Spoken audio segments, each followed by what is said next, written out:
صفة عن كل شهادة صفة أنه غير الموصوف أنه غير الصفة ومن وصف الله سبحانه فقد قرنه ومن قرنه فقد صنعه ومن صنعه فقد جزاه ومن جزاه فقد جهله ومن جهله فقد إشار إليه ومن إشار إليه فقد حده ومن حده فقد عد. الصلاة والسلام والتحية والإكرام على النبي الرحمة وخازن المغفرة وقائد خير والبركة ومنقذ العباد من الحلقة سيدنا ومولانا بالقاسم محمد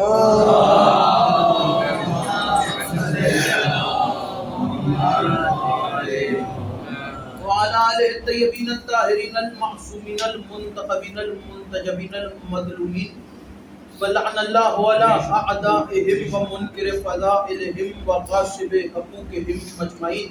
اما بعد فقد قال رسول اللہ صلی اللہ علیہ وآلہ وسلم القرآن مع علی وعلی مع القرآن صلوات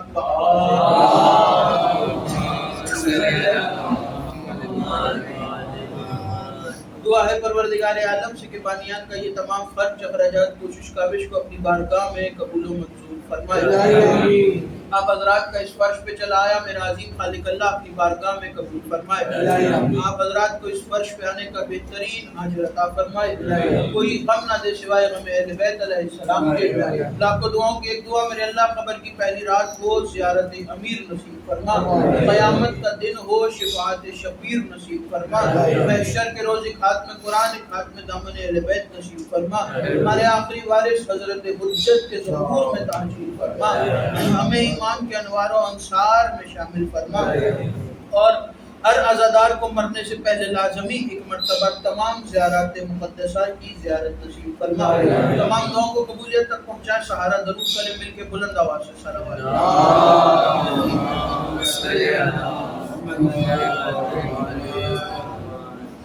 اجازت ہے گفتگو شروع. مجلس اعزا بسلسلہ شہادت امیر المومنین علی بن ابی طالب علیہ السلام منعقد ہے اور آج شب ضربت امیر المومنین ہے. سرنامہ کلام میں ایک حدیث مبارکہ تلاوت کرنے کا شرف حاصل ہوا. ارشاد ہوا رسول کا کہ القرآن مع علی و علی مع القرآن. قرآن علی کے ساتھ ہے اور علی قرآن کے ساتھ ہے. سب کی سنی ہوئی حدیث ہے اور بچپن سے سنتے ہوئے اس حدیث کو ہزاروں لاکھوں کروڑوں مرتبہ اس حدیث کو سنا ہے. بڑی ہی مشہور و معروف حدیث ہے. قرآن علی کے ساتھ ہے اور علی قرآن کے ساتھ ہے. قرآن ایک کتاب ہے. کتاب کسی کے ساتھ کیسے ہو سکتی ہے اور کوئی کسی کتاب کے ساتھ کیسے ہو سکتا ہے؟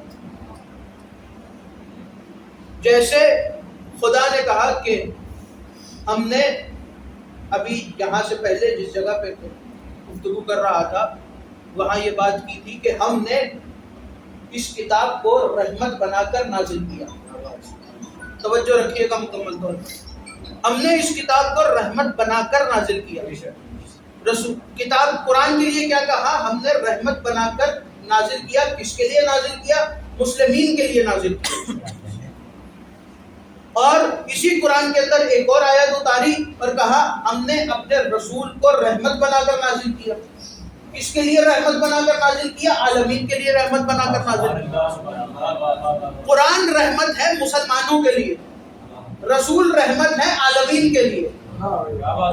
عالمین میں مسلمان بھی آتے ہیں, عالمین میں مومن بھی آتے ہیں, عالمین میں فرشتے بھی آتے ہیں, عالمین میں جن بھی آتے ہیں, عالمین میں ملائکہ بھی آتے ہیں, عالمین میں پہاڑ بھی آتے ہیں, عالمین میں آسمان بھی آتے ہیں, عالمین میں زمین بھی آتی ہے, عالمین میں ہر شے آتی ہے. اور اس عالمین کو سمجھنے کے لیے اگر کسی نے اس عالمین کو سمجھنا ہو تو وہ قرآن کا پہلا صفحہ کھولے اور پہلی ہی سورت کی پہلی آیت پڑھے کہ بسم اللہ کے بعد خدا نے کہا کہ الحمدللہ رب العالمین, حمد ہے اس اللہ کی جو رب العالمین ہے. تو جملہ آپ کے حوالے کروں رسول رحمت للعالمین کیسے ہے, بس اسی بات سے سمجھ آئے گا کہ رسول پوری عالمین کے لیے رحمت کیسے ہے. کہ خدا نے کہا کہ الحمدللہ رب العالمین, اللہ وہ ہے جو پوری عالمین کا رب ہے. اللہ وہ ہے, حمد ہے اس اللہ کی جو سارے عالمین کا رب ہے. تو بس جہاں جہاں اس کی خدائی جائے گی وہاں وہاں محمد کی نبوت جائے گی.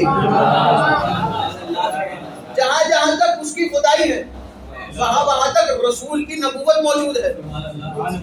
جس شے پر اس کی خدائی ہے اس شے پر اس کی نبوت ہے. اور جیسے قرآن محمد جیسا ہے اور محمد قرآن جیسے ہیں, ویسے ہی علی قرآن جیسا ہے اور قرآن علی جیسا. جیسے رسول, اور کیوں نہ ہو رسول اور علی ایک جیسے, کہ رسول نے خود کہا کہ یا علی میں اور آپ ایک ہی نور کے دو حصے ہیں. انا و علی من نور واحد, میں اور علی ایک ہی نور کے دو حصے ہیں. اب اگر محمد کو قرآن جیسا کہا جائے گا تو علی کو بھی قرآن جیسا کہا جائے گا. تو علی قرآن کے ساتھ ہے اور قرآن علی کے ساتھ ہے. مولا کے ایک صحابی جس کا نام ہے ابن عباس, بڑے مشہور و معروف صحابی ہے, اور ان کی شہرت کی ایک وجہ یہ بھی ہے کہ انہوں نے تفسیر قرآن لکھی, تفسیر ابن عباس. ان کے بارے میں مشہور ہے کہ بس سنتے آئیے گا, ایک مقام پر لے کے جانا چاہ رہا ہوں. ان کے بارے میں مشہور ہے کہ ابن عباس جب قرآن کی تفسیر کرنے بیٹھے تو جس آیت کی تفسیر کرتے تھے ہر آیت کی تفسیر میں مولا کا ذکر لے کے آ جاتے تھے. کہیں نہ کہیں سے علی کا ذکر اس آیت کے اندر لے کے آتے تھے تفسیر کے اندر.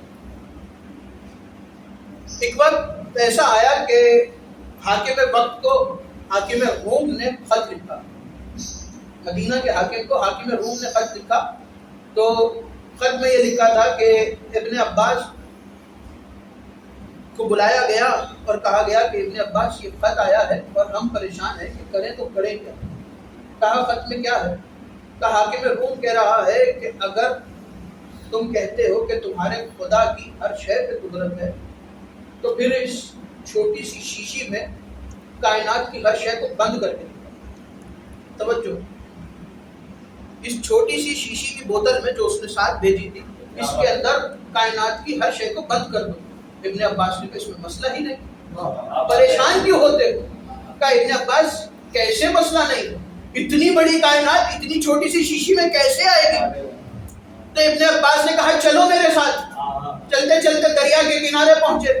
دریا کے کنارے پہنچ کے ابن عباس نے کہا لاؤ شیشی مجھے دو.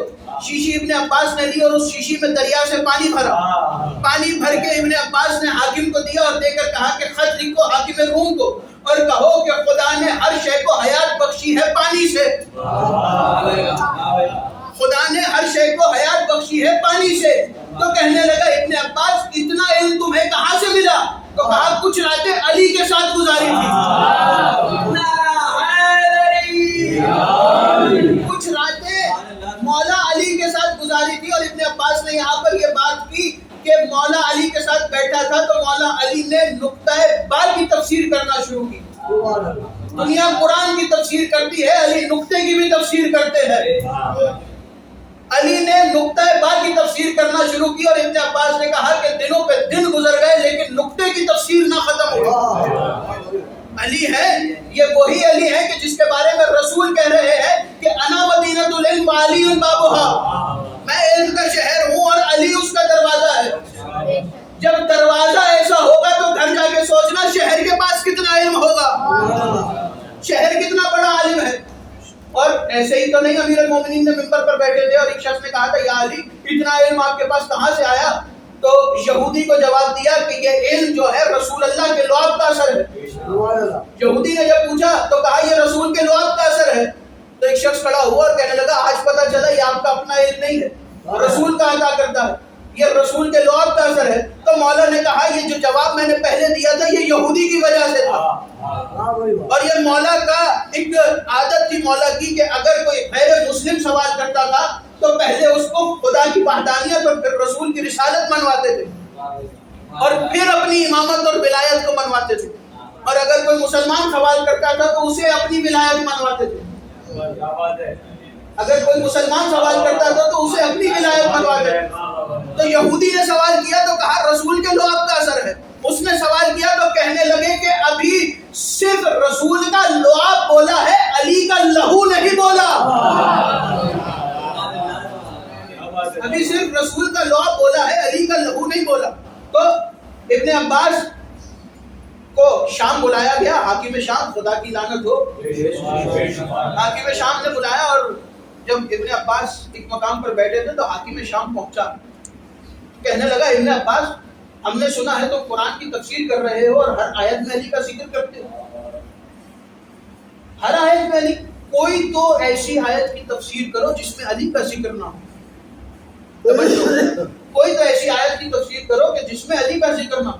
تو ابن عباس نے کہا کہ قرآن کے اندر 6000 سے زائد آیات، تم ان 6000 سے زائد آیات میں کوئی ایک آیت ایسی دکھا دو جس میں علی کا ذکر نہ ہو، میں اس آیت کی تفسیر کروں جس میں علی کا ذکر نہ ہو. اس نے کہا ابن عباس اتنی آیتیں ہیں، کوئی تو آیت ہوگی جس میں علی کا ذکر نہ ہو. تو کہا تم ہی بتا دو کون سی آیت. تو کہنے لگا ابن عباس اس آیت کی تفسیر کرو، اس آیت کی تفسیر کرو، اس آیت کی تفسیر کرو. تو ابن عباس نے کہا تیری بد نصیبی ہے، جن آیات کی تو تفسیر کہہ رہا ہے ان سب آیات میں علی کا ذکر موجود ہے. ان سب آیات میں علی کا ذکر موجود ہے. کہ ابن عباس کوئی تو آیت ہوگی جس میں علی کا ذکر نہ ہو. تو کہنے لگے ابن عباس کے فقیر شام کہ تو ہی بتا دے کیا میں اس آیت کی تفسیر کروں کہ جس کے اندر خدا کہہ رہا ہے کہ ایک من ہے جو بستر پر لیٹ کر خدا کی مرضیاں خرید لیتا ہے. کیا میں اس آیت کی تفسیر کروں کہ جس کے اندر خدا کہہ رہا ہے کہ ایک من ہے جو بستر پر لیٹ کر اللہ کی مرضیاں خرید لیتا ہے. کیا میں اس آیت کی تفسیر کروں؟ ابن عباس نے آیتیں پڑھنا شروع کی. اس نے کہا نہیں، اس آیت کی بھی تفسیر نہ کرو، اس آیت کی بھی تفسیر نہ کرو. جب ابن عباس نے آیتیں پڑھ دی، ایک آیت پہ پہنچے تو ابن عباس کہنے لگے کیا تم ہی بتا دو، کیا اس آیت کی تفسیر کرو کہ جس کے اندر خدا کہہ رہا ہے انا اعطیناک الکوثر. کا ابن عباس نے کہا کہ تمہاری بد نصیبی ہے کہ اس آیت کے اندر زہرا کا ذکر ہے اور زہرا کے شوہر کا نام علی ہے. اس کے اندر زہرا کا ذکر ہے اور زہرا کے شوہر کا نام علی ہے، تو اس کے اندر بھی علی کا ذکر آ جائے گا. تو کہنے لگا ابن عباس ایک آیت مجھے مل گئی جس میں علی کا ذکر نہیں ہے. کہ ابن عباس نے کون سی آیت ہے؟ کہنے لگا پڑھو سورہ زلزال. سورہ زلزال کے اندر کہہ رہا ہے خدا اذا زلزلت الارض زلزالها. تو ابن عباس نے کہا تیری بد نصیبی ہے، اس کے اندر بھی علی موجود ہے، اس کے اندر بھی علی موجود ہے. کہنے لگے ابن عباس اس کے اندر علی کیسے ہے؟ تو ابن عباس نے کہا یاد کرو وہ منظر، مدینہ شہر میں زلزلہ آیا ہوا تھا اور کسی کی جرت نہیں تھی کہ مدینے کی گلی میں آئے. اور اس وقت جب لوگ مولا کے پاس پہنچے کہ یا علی اتنا شدید زلزلہ آج تک ہم نے زندگی میں نہیں دیکھا، یا علی ہماری مدد کیجیے. جب سب نے اپنے گھروں کے دروازے بند کر لیے تب امیر المومنین اطمینان کے عالم میں اپنی مسند سے کھڑے ہوئے، اپنی ابا کو ٹھیک کرتے ہوئے مدینہ شہر سے باہر نکل کے صحرا کے وسط میں کھڑے ہو کے علی نے زمین پر ٹھوکر مار کے کہا تھا اے زمین اذا زلزلت الارض زلزالها، تجھے ابو تراب حکم دے رہا ہے خاموش ہو جا.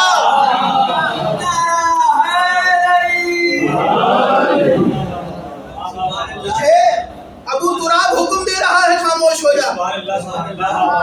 تو قرآن میں ہر جگہ علی کا ذکر ہے.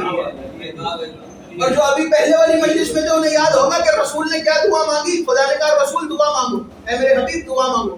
موسیٰ نے خود دعا مانگی تھی، نبی سے دعا منگوائی گئی.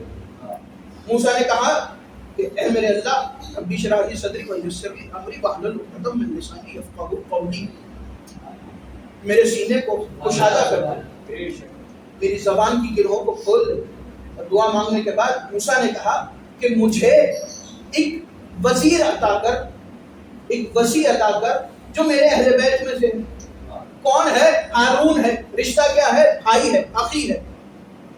یہی آیت ہے قرآن کے اندر، آیت موجود ہے. ابراہیم نے خود دعا مانگی، موسیٰ نے خود دعا مانگی کہ مجھے ایک وسیع عطا کر جو میرا بھائی ہے، ہارون ہے اور میرے اہل بیت میں سے. خدا نے محمد سے کہا کہ اے میرے حبیب تم دعا کرو. موسیٰ خود دعا کر رہے ہیں اور محمد سے خدا کہہ کر دعا کروا رہا. اور دعا کیا کروائی کہ میرے حبیب دعا کرو کہ اے میرے پروردگار مجھے اپنے ہاتھ سے ایک سلطان نصیر عطا کر. موسیٰ کہہ رہا ہے کہ میرے اہل بیت میں سے مجھے وزیر عطا کر. رسول کہہ رہے ہیں کہ اپنے ہاتھ سے سلطان نصیر عطا کر، اپنے پاس سے سلطان نصیر عطا کر. تو اللہ نے اپنے پاس سے علی کو بھیجا، اسی لیے کعبے میں بھیجا. اپنے پاس سے بھیجا، اسی لیے کعبے میں بھیجا. اور خیبر کے میدان میں جب اعلان کیا کہ کل علم مرد کو دوں گا، کل علم مرد کو دوں گا، تو پوری رات، اب اگر جملہ آپ کے حوالے کروں کہ اب اگر علم لینا بدعت ہوتا تو پوری رات صحابہ کرام شبیداری نہ کرتے. اگر علم اٹھانا بدعت ہوتا تو پوری رات صحابہ شبیداری نہ کرتے علم کے انتظار میں کہ علم ہمیں ملے گا، علم ہمیں ملے گا، علم ہمیں ملے گا. ساری رات سب اپنے اپنے خیموں میں جاگتے رہے، اور جب صبح ہوئی اور ایک دوسرے سے ملے تو ایک دوسرے کی سرخ آنکھوں کو دیکھ کے کہنے لگے کہ کیا تم ساری رات جاگتے رہے؟ تو کہا ہاں، علم کی تمنا تھی اس لیے جاگتے رہے. علم کی تمنا تھی اس لیے جاگتے رہے اور ساری رات جاگے. ایک ایک شخص جاگا، لیکن وقت جب آیا علم دینے کا تو رسول نے مدینے کا رخ کیا، اور مدینے کا رخ کر کے کہا نادے علی مظہر اللہ جائے. خدا نے کہا میرے حبیب پکارو اسے جو مددگار ہے، جو عجائبات کا مظہر ہے، جو تمہاری ہر مشکلات میں مددگار ہے، ہر طرح کی مشکل میں تمہارا مددگار ہے. پکارو اسے. نادے علی مظہر اللہ جائے تجد ہوان اللہ فی النوائب کل ہم وغم سید جدی بے علی بے علی بے علی. رسول نے مدینے کی طرف دیکھ کے پکارا. اور یہ جملہ دوبارہ دہرا دوں کہ مولا نے تیسری آواز پر لبیک کہا، پہلی آواز پر لبیک نہیں کہا.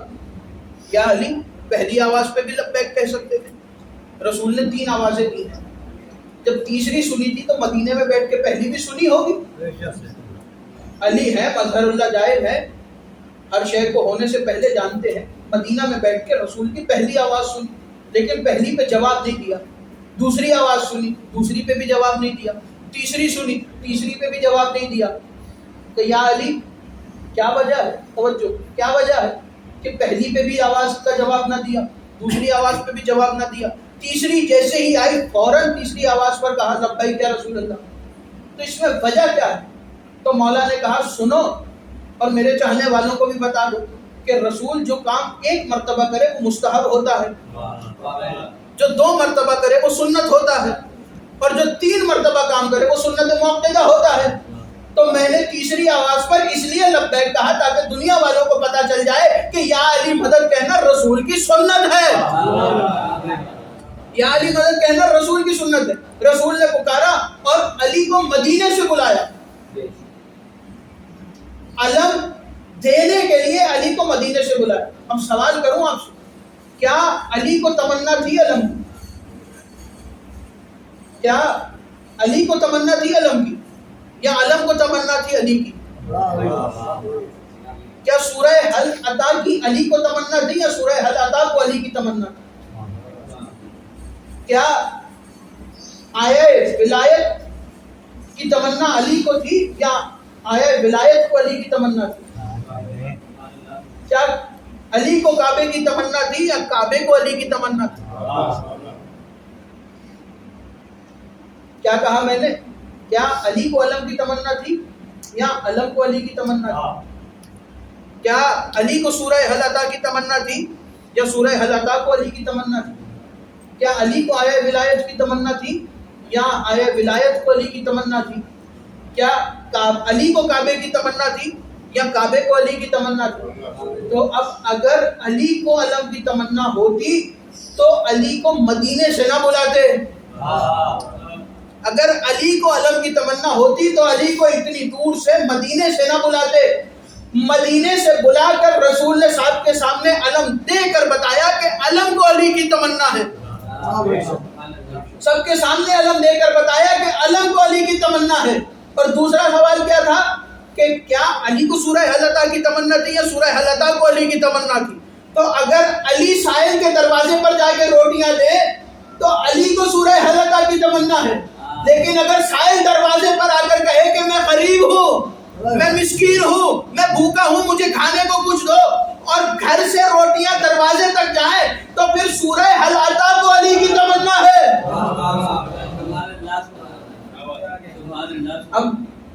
کیا علی کو آیا ولایت کی تمنا تھی یا آیا ولایت کو علی کی تمنا تھی؟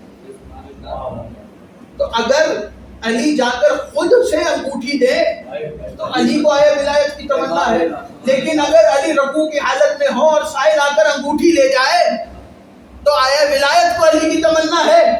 اور اگر علی کو کعبے کی کیا ہے سوال کہ علی کو کعبے کی تمنا ہے یا کعبے کو علی کی تمنا ہے؟ اب اگر فاطمہ بنت اسد دروازے کا تالا کھول کر جائے تو علی کو کعبے کی تمنا ہے، اور اگر دیوار میں در بن جائے تو کعبے کو علی کی تمنا ہے۔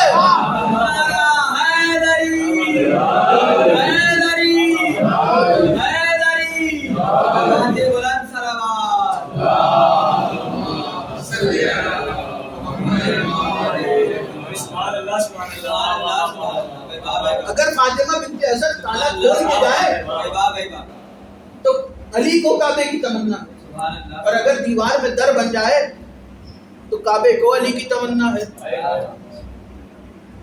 ہر شے کو علی کی تمنا ہے، ہر شے چاہتی ہے کہ ہمیں علی ملے، علی ہمیں ملے، ہر شے چاہ رہی ہے۔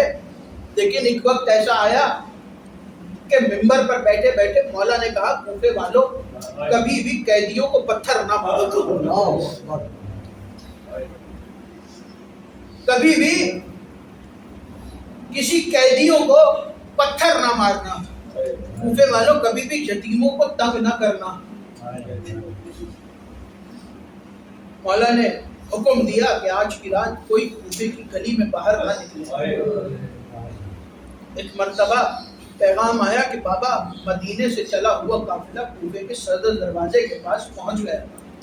علی چلے اور پہنچ کر شہزادی کے محمل کی مہار کو تھاما اور سواری پر سوار نہیں ہوئے بلکہ قدموں سے چلنا شروع کیا، اور چلتے چلتے سواری کو لے کر صدر دروازے پر پہنچے کوفہ کے۔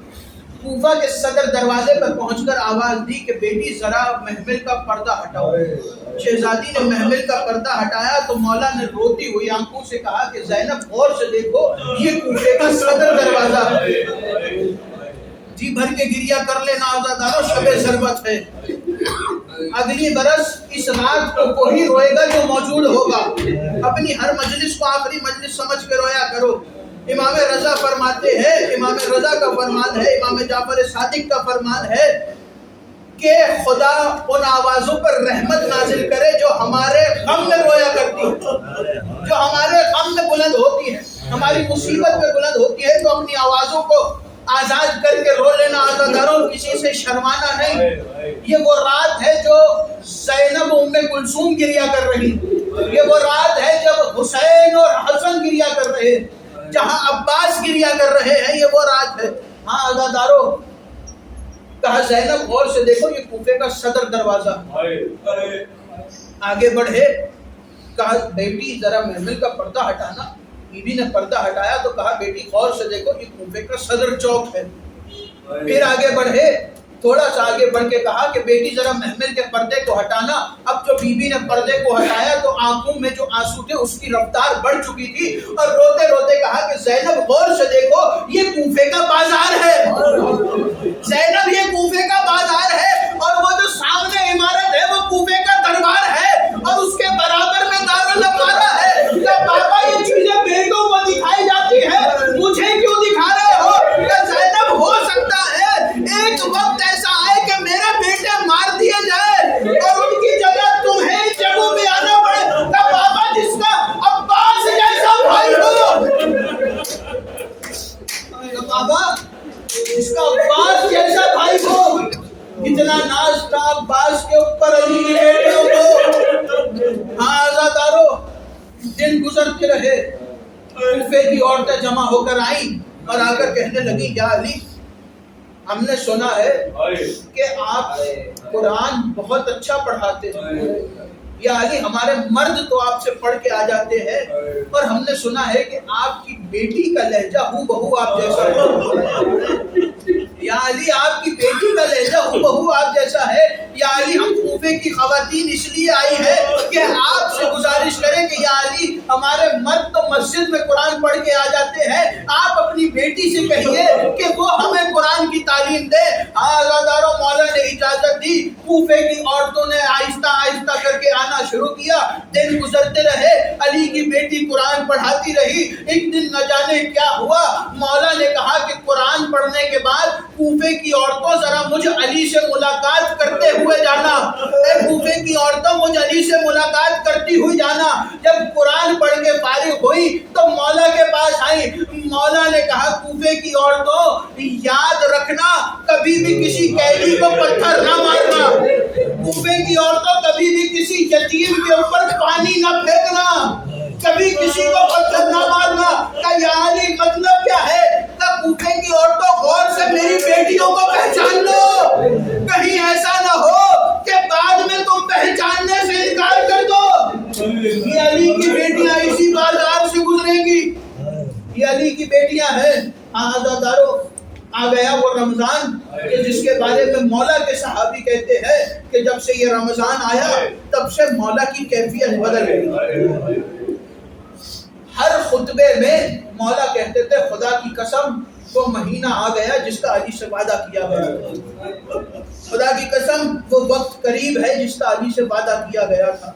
دن گزرتے رہے، مولا کے اصحاب کہتے ہیں کہ کیفیت مولا کی بدلتی رہی۔ عزاداروں، جی بھر کے گریہ کر لینا، مولا کی کیفیت بدلتی رہی، مولا کی کیفیت بدلتی رہی۔ آہستہ آہستہ دن گزرتے رہے اور گزرتے گزرتے 18 رمضان آ گئی۔ عزاداروں، یہ وہ رمضان کا آخری افطار ہے جو مولا نے اپنی بیٹی ام کلثوم کے ہاں افطار کیا ہے۔ عزاداروں، جب مولا اپنی بیٹی کے گھر پہنچے تو بیوی کہتی ہے کہ میں نے دسترخوان بچھایا، علی کے سامنے دسترخوان بچھا۔ امیر المومنین دسترخوان کے اوپر تشریف فرما ہوئے کہتی ہے کہ میں نے بابا کے سامنے چند چیزیں رکھی، ساتھ میں کھجور، ایک دودھ کا پیالہ رکھا اور ایک پیالے میں تھوڑا سا نمک رکھا اور ساتھ میں کچھ جو بھی روٹیاں رکھی تاکہ میرے بابا افطار کر سکے۔ تو مولا نے کہا ام کلثوم کہ آپ کو نہیں معلوم کہ آپ کے بابا ایک وقت میں 2 چیزوں سے افطار نہیں کیا کرتے، ان میں سے ایک چیز کو اٹھا لو۔ تو بی بی نے کہا کہ میں آگے بڑھی اور میں نے چاہا کہ میں نمک کو اٹھا لوں تاکہ بابا دودھ سے افطار کر لیں۔ تو مولا نے کہا نا ام کلثوم، نمک رہنے دو اور دودھ کو اٹھا لو۔ کہ بابا کیوں؟ کہ ہو سکتا ہے کل کوئی ایسا مہمان آ جائے جسے شربت پلانے کی، علی وہ ہے جو اپنے قاتل کو شربت پلائے۔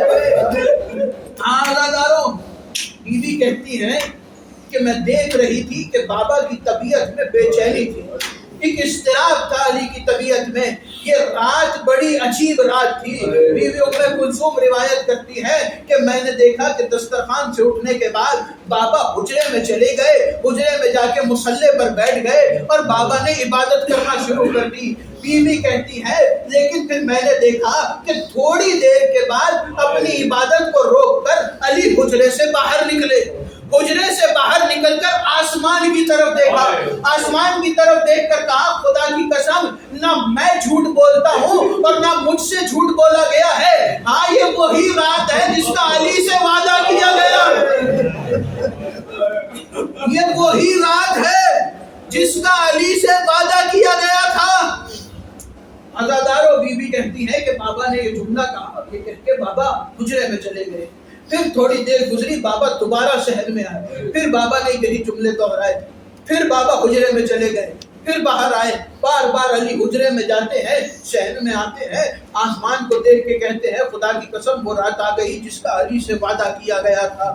یہ دیکھنے کے بعد بیوی کہتی ہیں کہ میں اپنی شہزادی، اپنی بڑی بہن جناب زینب کے ساتھ اپنے بابا کے پاس آئی اور آ کر کہا کہ بابا یہ بتائیے کہ آج یہ آپ کی کیسی کیفیت ہے، آپ بار بار یہ جملہ کیوں کہہ رہے ہیں کہ خدا کی قسم وہ رات آ گئی کہ جس کا علی سے وعدہ کیا گیا تھا؟ تو روتے ہوئے کہا کہ اے شہزادیوں، یہ وہ رات ہے کہ جس کے بعد آپ اپنے بابا کو نہ دیکھ سکیں، یہ وہ رات ہے کہ جس کے بعد آپ اپنے بابا کو نہ دیکھ سکیں گی۔ کیا ہے علی اور علی کی اولاد کہ علی خود اپنی زبان سے اپنی موت کی خبر اپنی بیٹیوں کو دے رہے ہیں۔ عزادارو وقت گزرا، فجر کا وقت قریب آیا، امیر المومنین اپنے حجرے سے نکلے اور صحن میں آئے۔ صحن میں پہنچے تو وہ مرغابیاں جنہیں مولا حسین نے پالا تھا، سنو گے جملہ عزادارو، یہ وہ مرغابیاں ہیں جنہیں مولا حسین نے پالا تھا۔ ان مرغابیوں کو گھر میں مولا حسین نے رکھا تھا۔ حسین کی پالی ہوئی چیز عزادار ہوا کرتی ہے۔ عزاداروں مولا جب صحن میں پہنچے تو مرغابیوں نے مولا علی کو گھیرا اور مولا علی کو گھیر کر مرغابیوں نے گریا شروع کیا۔ ایک مرتبہ فضہ کہتی ہے کہ میں آئی اور ایک کنیز دوڑتی ہوئی آئی اور آ کر اس نے مرغابیوں کو ہٹانے کی کوشش کی تو مولا نے اس کنیز سے کہا کہ خبردار ان مرغابیوں کو نہ ہٹانا۔ پھر مولا سے بیوی فضہ نے پوچھا کہ یا علی یہ مرغابیاں تو آج سے پہلے تو اتنا بے قرار نہ دیکھا تھا، یا علی آج کیا ہوا کہ یہ مرغابیاں اتنا شور کر رہی ہے؟ کہا اے فضہ یہ مرغابیاں میرا نوحہ کر رہی ہے، یہ میرا نوحہ پڑھ رہی ہے۔ عزاداروں جو چیز حسین سے منسوب ہو جائے وہ عزادار ہوا کرتی ہے۔ حسین کی مرغابیاں بھی عزادار تھی، حسین کا سلجنا بھی عزادار تھا۔ عزاداروں مرغابیوں کو مولا نے ہٹایا، جانے سے پہلے کہا کہ سنو بچوں، اگر انہیں پال سکو تو انہیں رکھ لینا، لیکن اگر ان کا خیال نہ رکھ سکو تو انہیں آزاد کر دینا۔ کتنا خیال ہے علی کو مرغابیوں کا، لیکن یا علی یہ وہی کوفہ ہے جہاں آپ کی بیٹیوں کے ہاتھوں میں رسن باندھ کے زندان میں لایا جائے گا۔ یا علی یہ وہی کوفہ ہے۔ علی امیر المومنین نے مرغابیوں کو ہٹایا، مرغابیوں کو ہٹا کر مولا دروازے کی جانب بڑھے۔ دروازے کی جانب جب بڑھے تو مولا کی کمر میں ایک پٹکا تھا، جو کہ مولا نے خود کہا ہے کہ کمر میں پٹکا باندھنا مستحب ہے۔ پٹکا باندھا ہوا تھا مولا نے۔ مولا جب دروازے کے پاس پہنچے تو دروازے کی زنجیر اس مولا کی کمر سے بندھے ہوئے پٹکے میں اٹکی۔ گویا یوں لگتا تھا جیسے آج کائنات کی ہر شے علی کو مسجد میں جانے سے روک رہی ہے۔ آج کائنات کی ہر شے علی کو مسجد میں جانے سے روک رہی ہے۔ مولا نے اس زنجیر کو اپنے پٹکے سے نکالا اور آواز دے کر کہا خدا کی قسم آج کوئی بھی شے علی کو مسجد میں جانے سے نہیں روک سکتی۔ یہ کہہ کر امیر المومنین مسجد کوفہ کی جانب بڑھے اور پہلا قدم علی کا کوفہ کی گلیوں میں آیا۔ علی امیر المومنین نے چلنا شروع کیا۔ کائنات کے اوپر عجیب اضطراب کی کیفیت طاری ہو گئی، ہر شے غمگین ہو گئی۔ ایک وقت آیا کہ مولا علی چلتے چلتے مسجد کوفہ میں پہنچے۔ مسجد کوفہ میں پہنچ کے جو سو رہے تھے مولا نے ان کو جگانا شروع کیا۔ مولا جگاتے جا رہے ہیں کہ اٹھو نماز کا وقت ہے، اٹھو نماز کا وقت ہے، اٹھو نماز کا وقت ہے۔ چلتے چلتے ایک شخص کے قریب آئے جو اوندھے منہ سو رہا تھا، جو اوندھے منہ سو رہا تھا۔ مولا اس کے قریب آئے اور مولا نے پیر کی ٹھوکر ماری اور پیر کی ٹھوکر مار کے کہا کہ اٹھو نماز کا وقت ہو گیا ہے اور میں جانتا ہوں تو جو کرنے آیا ہے تو اپنے مقصد میں کامیاب ہو جائے گا۔ یہ کہہ کر امیر المومنین محراب میں عبادت میں آئے اور عزاداروں گلدستہ اذان پہ آگے امیر المومنین نے ایک آواز بلند کی۔ یہ آواز ایسی تھی کہ گھر میں علی کی بیٹیوں نے ماتم شروع کر دیا۔ عزاداروں مولا نے آواز دے کے کہا اللہ اکبر۔ عزاداروں دو اذانیں ہیں جو علی کی بیٹیوں نے بہت مشکل سے سنی ہے۔ ایک 40 ہجری 19 رمضان امیر المومنین کی اذان ہے اور ایک 10 محرم 61 ہجری علی اکبر کی اذان ہے۔ جب دونوں نے کہا اللہ اکبر علی کی بیٹیوں کے سروں سے چادریں اتر گئیں۔ مولا کی آواز بلند ہوئی اللہ اکبر۔ کوفے والے حیران تھے کہ آج تک مولا نے ایسی آذان نہیں دی، آج تک ایسی آذان مولا نے نہیں دی۔ آج علی کو کیا ہو گیا کہ اتنی دردناک آذان دے رہے ہیں علی۔ آذان دینے کے بعد مولا مصلی عبادت پر آئے، مصلی عبادت پر آ کر تکبیرۃ الاحرام باندھا۔ عزاداروں حوصلے سے سن لینا چند جملے۔ تکبیرۃ الاحرام باندھنے کے بعد امیر المومنین نے نماز فجر شروع کی۔ پیچھے صحابہ کی قطار لگی ہے اور نماز پڑھنے والے نماز پڑھ رہے ہیں، امیر المومنین نماز پڑھا رہے ہیں۔ یہاں امیر المومنین دوسری رکعت کے دوسرے سجدے میں پہنچے، ایک ملعون جس کا نام عبد الرحمن ابن ملجم تھا، خدا کی لعنت ہو اس ملعون پر، اس نے اپنی نیام سے تلوار کو نکالا، علی نے اپنا سر سجدے میں رکھا، اس نے دوڑنا شروع کیا، مسجد کے اس کونے سے دوڑتا ہوا یہ مصلی امیر المومنین تک پہنچا، ادھر علی نے سجدے سے سر اٹھانا شروع کیا، ادھر اس نے تلوار چلائی، ایک مرتبہ تلوار چلی، علی کی آواز آئی فوزتو میں رب الکعبہ، خدا کی قسم آج علی کامیاب ہو گیا، جبرائیل کی آواز آئی تحکمت واللہ ارکان الہدی،